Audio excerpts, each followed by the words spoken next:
वो शेख शाहीन जो है ना, वो बाबा अल्लाह का क्या कहते हैं, ओशा डोले का चूहा है, माफी रखो।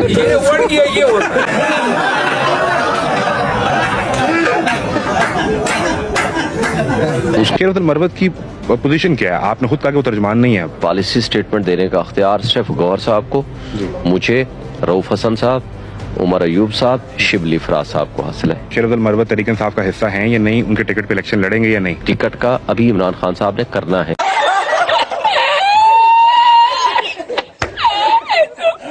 पार्टी आपको टिकट दे नहीं रही, आपको डायरेक्ट जाके इमरान खान से सिफारिश करनी पड़ी है। खुद पार्टी हूँ। आप पार्टी हैं? मैं पार्टी हूँ। कल